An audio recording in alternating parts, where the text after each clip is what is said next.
بطور آخری امت اس امت کی کیا ذمہ داریاں بنتی ہیں؟ اس امت کی جو ذمہ داری ہے وہ قرآن پاک کے اندر ہی بیان فرما دی گئی. فرمایا کنتم خیر امت اخرجت للناس تأمرون بالمعروف وتنہون عن المنکر. تم بہترین امت ہو جو لوگوں کے لیے ظاہر کی گئی. تم نیکی کا حکم دیتے ہو اور برائی سے منع کرتے ہو. تو اس امت کا جو منصب ہے وہ بیان فرما دیا، نیکی کی دعوت دینا، نیکی کا حکم دینا اور برائی سے منع کرنا. اسی طرح نبی پاک صلی اللہ تعالیٰ علیہ وآلہ وسلم پر جب نبوت کا سلسلہ ختم ہو چکا، لیکن دین کا سلسلہ تو ختم نہیں ہوا. دین تو چل رہا ہے اور خود نبی پاک علیہ الصلوۃ والسلام کی جو نبوت ہے وہ بھی چل رہی ہے. قیامت تک آپ ہی کی نبوت نے چلنا ہے اور آپ کی نبوت کا ہی جو ہے وہ سارا سلسلہ چلے گا. اب جس مقصد کے لیے نبی پاک علیہ الصلوۃ والسلام کی بعثت ہوئی، آپ کو بھیجا گیا، اس مقصد کی تکمیل کرنا یہ امت کا کام ہے. وہ مقصد کیا ہے؟ وہ مقصد اللہ تعالیٰ نے قرآن پاک میں بیان فرمایا. ایک تو یہی آیت مبارکہ نیکی کا حکم دینا، برائی سے منع کرنا.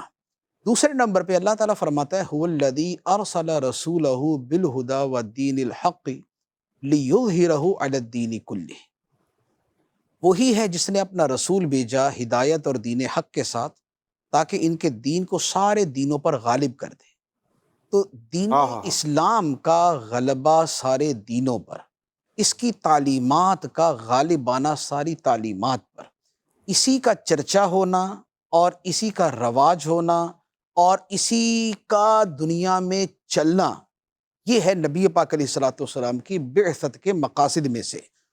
تو جب یہ مقاصد بعثت میں سے ہے تو اب نبی پاک علیہ الصلوۃ والسلام کا یہ کام جو ہے، اس کی ایکسٹینشن جو ہے وہ امت کو دی گئی ہے کہ امت اس کام کو لے کے چلے گی.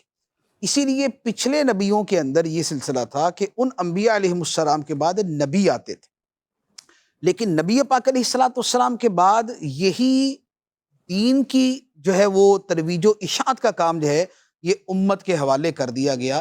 تو اب اس دین کے پھیلانے کا کام امت کے ذمہ. اچھا، پھر اس میں ایک پہلو یہ ہے، جیسے شروع میں آیات مبارکہ میں نے عرض کی کہ اللہ تعالیٰ نے فرمایا قل یا ایھا الناس انی رسول اللہ الیکم جمیعا.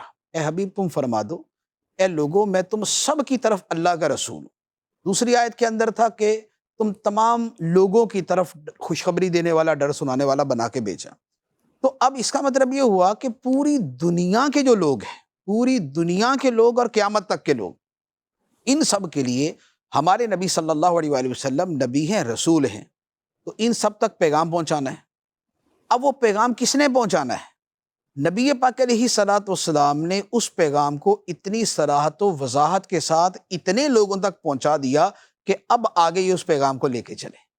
تو اب جو دنیا کے کونے کونے تک اس پیغام کو پہنچانا ہے، یہ امت کا کام ہے. تو لہٰذا اب ختم نبوت کے بعد جو امت کی ذمہ داری ہے وہ اس پیغام نبوت کو پوری دنیا میں پہنچانا. بہت خوبصورت بات.